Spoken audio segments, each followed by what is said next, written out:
Bonjour, je suis très heureux d'accueillir aujourd'hui Maître Bruno Lombard. Maître Bruno Lombard pour parler du méga procès qui se tient en ce moment même à quelques centaines de mètres d'ici, dans le palais de justice traditionnel de Paris. À propos, c'est le procès des auteurs des attentats du 13 novembre 2015 qui ont fait 131 morts et des centaines de blessés. Vous représentez une partie civile. Alors d'abord, le procès se tient donc dans le palais de justice, mais tout a été transformé. Ça n'est pas le palais de justice tel qu'on le connaît, en raison de l'importance du procès et du nombre considérable de personnes qui sont représentées. Tout à fait. Et dans cette perspective, compte tenu du fait que c'est un méga procès, comme vous l'indiquez, la salle des pas perdus du palais de justice a été transformée en cour d'assises capable d'accueillir un nombre de prévenus hors normes, un nombre de parties civiles hors normes et une cour d'assises spécialement composée s'agissant de juger un crime de terrorisme.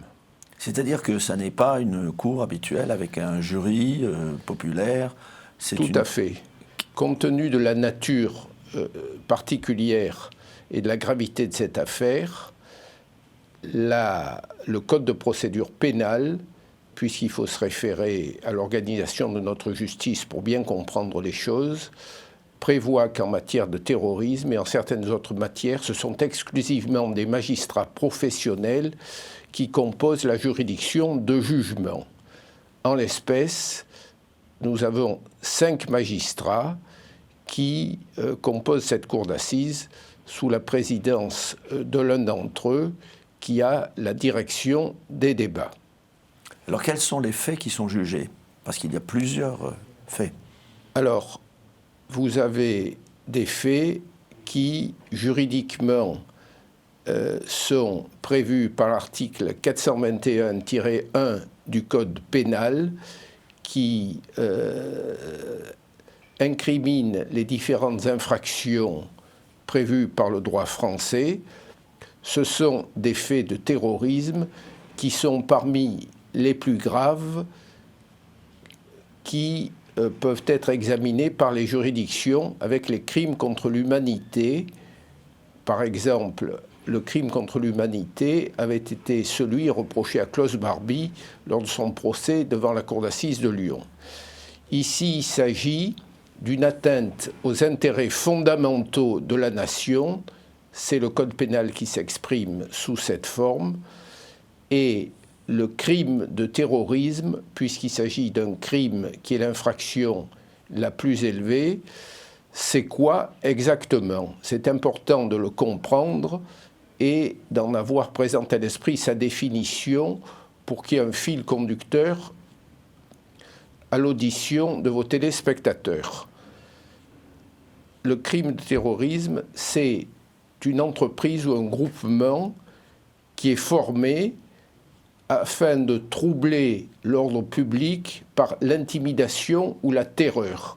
Et cette intimidation ou la terreur a comme véhicule le crime, la séquestration, le financement du terrorisme, ainsi qu'un certain nombre d'infractions qui sont prévues et qui servent à matérialiser cette intention terroriste de la part de l'individu à qui les faits sont reprochés ou bien du groupement dont il fait partie. Dans notre procès, actuellement devant la cour d'assises de Paris, il s'agit d'un groupement d'individus qui a à répondre de ces faits. Qui est jugé aujourd'hui? 6 absents qui sont les concepteurs intellectuels de cette opération et contre lesquels mandat d'arrêt a été lancé par la justice, mais on ne sait pas s'ils sont vivants ou s'ils sont morts. À tout le moins, les autorités d'enquête ont pu déterminer leur rôle de concepteurs intellectuels de cette affaire. Puis vous avez comme présent dans le box des accusés 11 personnes. Un des auteurs principaux de cet attentat, qui s'appelle Salah Abdeslam, qui est poursuivi donc en qualité d'auteur principal de cet attentat, et 10 complices qui sont jugés juridiquement en tant que tels pour la logistique qu'ils ont fournie et qui ont permis de réaliser ces 3 attentats, puisque successivement, les autorités d'enquête ont pu déterminer qu'il y avait 3 attentats successifs. Le premier au Stade de France, le second sur des terrasses de café à Paris et le troisième au Bataclan.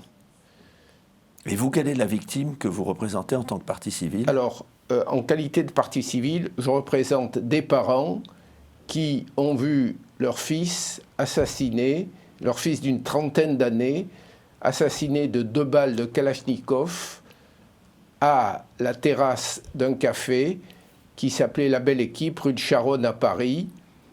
Et sur cette terrasse, il y a eu une hécatombe effroyable, puisqu'il y a eu 23 morts.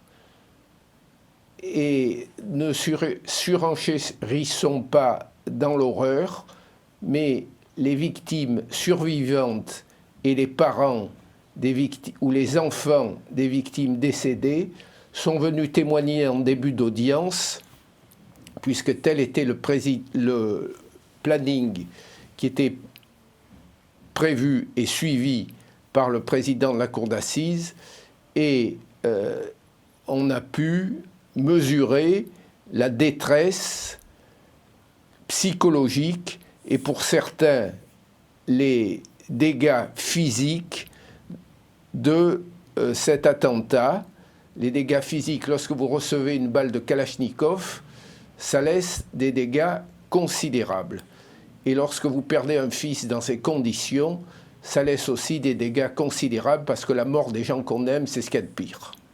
Quel est exactement le rôle de votre rôle il y a de nombreuses parties civiles à ce procès. Il y a de nombreuses parties civiles qui sont entraînées par le nombre considérable de victimes. 1765 parties civiles.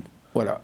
Et le rôle d'un avocat de la partie civile, c'est d'appuyer le parquet, qui est l'autorité de poursuite, dans la démonstration de la culpabilité des mises en cause qui sont aujourd'hui dans le box des accusés, et de représenter,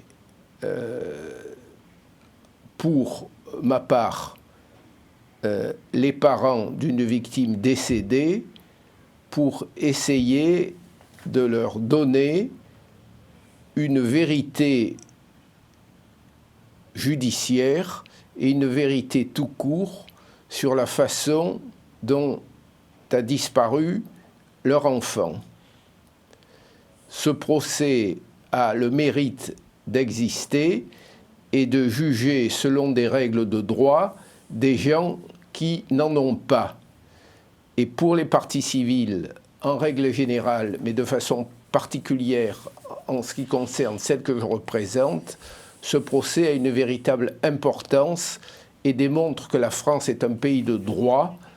On l'a vu non seulement au stade de l'enquête menée par 6 juges d'instruction, mais on le voit aujourd'hui au stade de la juridiction de jugement, puisque les magistrats d'enquête ne sont pas les mêmes que les magistrats de jugement, et le bon fonctionnement de la justice française a un côté rassurant, surtout dans cette affaire, et surtout pour les parties civiles.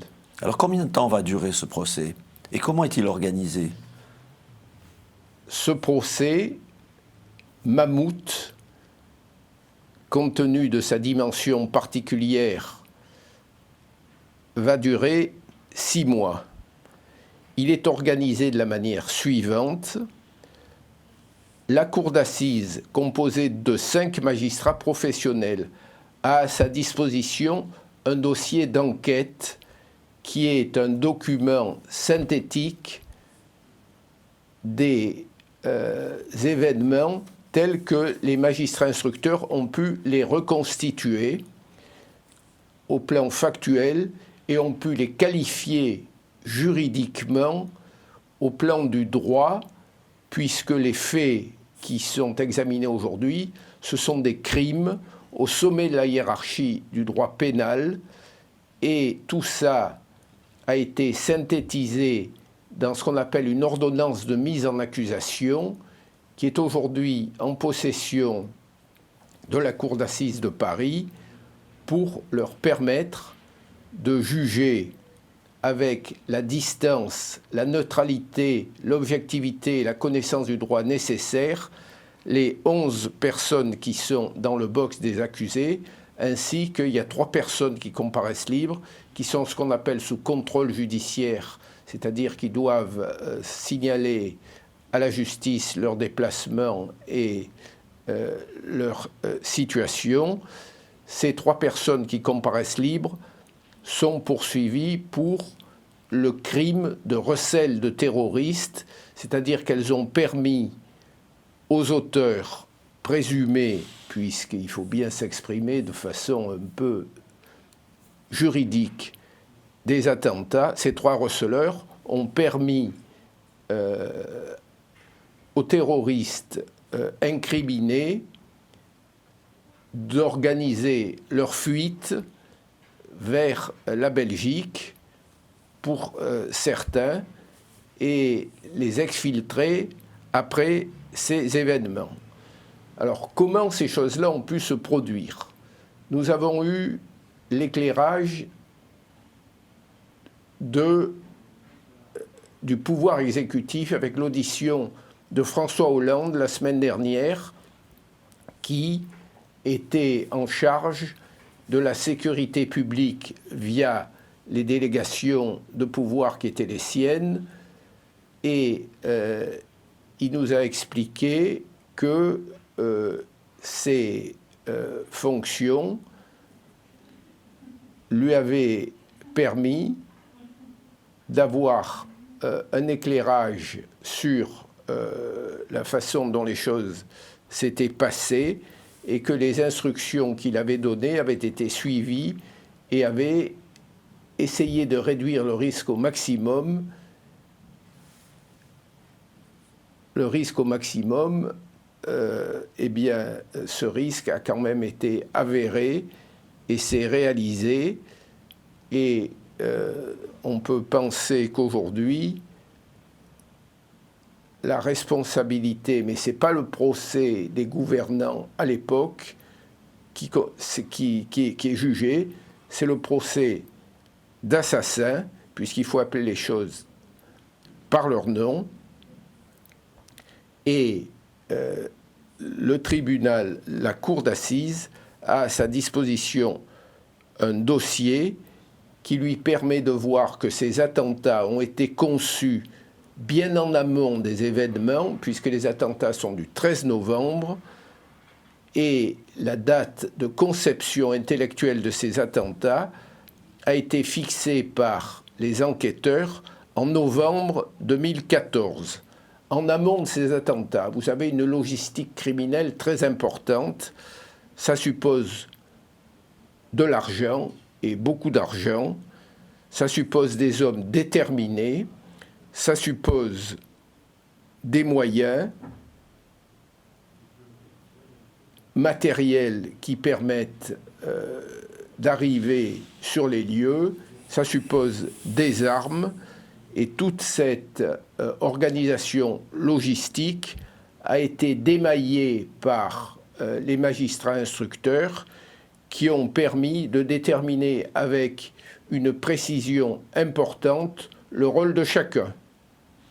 François Hollande aussi est intervenu à propos de la chronologie des faits, puisque le principal accusé s'était présenté comme combattant, comme une sorte de combattant islamique, et avait justifié des attentats en disant qu'ils étaient une réponse au bombardement français qui aurait fait de nombreuses victimes civiles. Tout à fait. Or, la chronologie telle qu'elle a été déterminée par les juges d'instruction fait état d'une conception intellectuelle de ces attentats au mois de novembre 2014, alors que les bombardements français en Syrie sont bien postérieurs.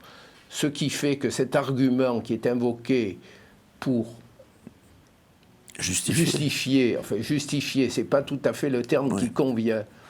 Expliquer ?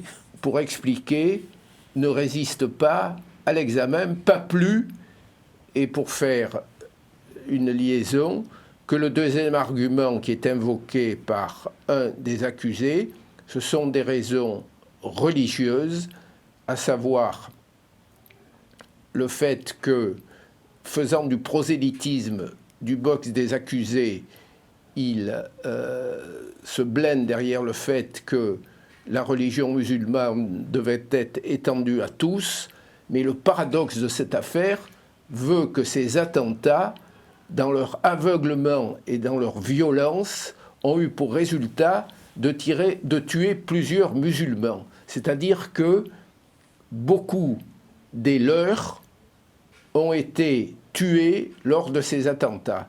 Et c'est le second paradoxe de ce procès, ni sur le plan de la chronologie, ni sur le plan de la religion, ces arguments tiennent. Et ça revient, le boomerang du mensonge revient dans le box des accusés.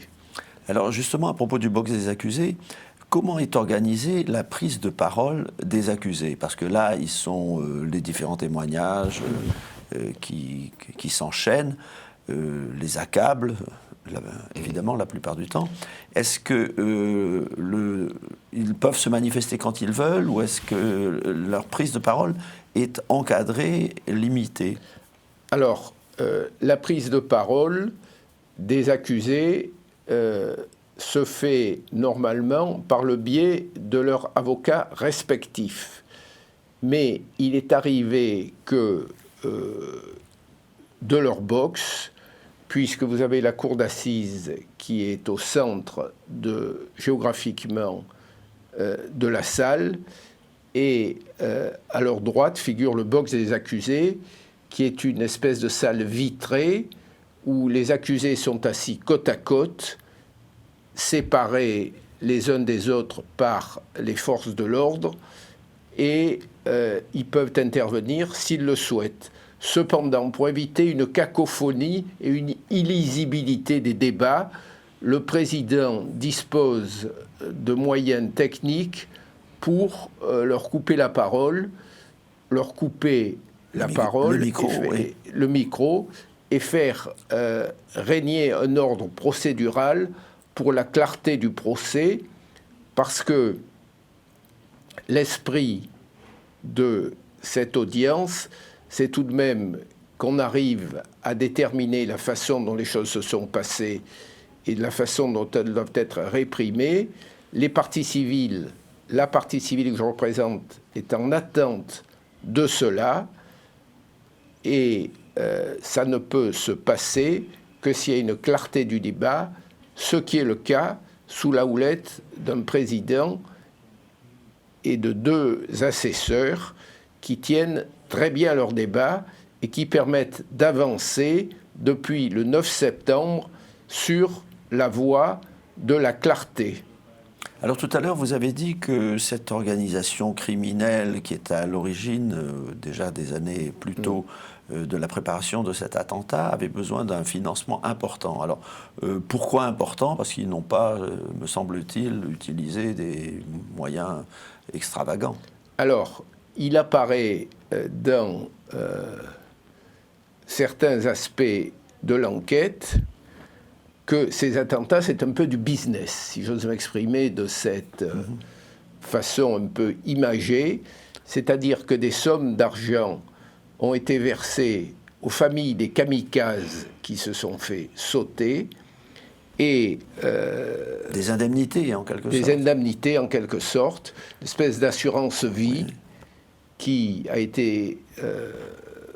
a permis donc de faire taire les interrogations que les familles auraient pu avoir sur le sort ultime d'un de leurs membres. Voilà. Et puis, c'est l'organisation structurelle de cet attentat nécessite, compte tenu du fait que c'est transfrontalier, avec des séjours en Syrie et en Irak où la plupart des accusés sont allés se faire endoctriner, puis les voyages incessants entre la Belgique et la France, puisque la plupart de ces accusés étaient originaires du quartier de Molenbeek à Bruxelles. Tout ça, analysé au prisme de l'instruction, a permis de déterminer que cette organisation structurée, militaire, si j'ose m'exprimer de façon imagée, nécessitait des fonds qui ont été collectés vraisemblablement de manière illicite via du blanchiment ou via des trafics en amont. Et tout ça a permis de mettre sur pied une logistique, une force de frappe qui aboutit à cet attentat qui a tout de même causé 130 morts dans notre pays. Et on a pu considérer ça comme un acte de guerre, ce qui est aussi un peu l'analyse de la partie civile. Pourquoi a-t-il fallu 5 ans pour que ce procès ait lieu ? Alors, ce procès... Enfin, 6 ans même. L'enquête qui a été menée par les juges d'instruction a été très soigneuse et a couvert plusieurs pays, ce qui entraîne une espèce de pesanteur judiciaire, puisque les frontières sont là, et si elles sont visibles au niveau des douanes, elles sont aussi visibles au niveau juridique. Tout ceci se déroulait dans un milieu qui était bien particulier, avec des enquêtes dans des zones de guerre qui étaient peu sécuritaires et sans accord de coopération, puisqu'il n'y avait plus d'État en Irak et en Syrie, et sans accord de coopération judiciaire, vous avez des difficultés importantes à mener une enquête à son terme. Le temps qu'il a fallu n'est pas un temps inhabituel dans une affaire de cette ampleur. Ce temps a permis de donner à la cour d'assises ce qu'on appelle une ordonnance de mise en accusation, qui est un document de synthèse qui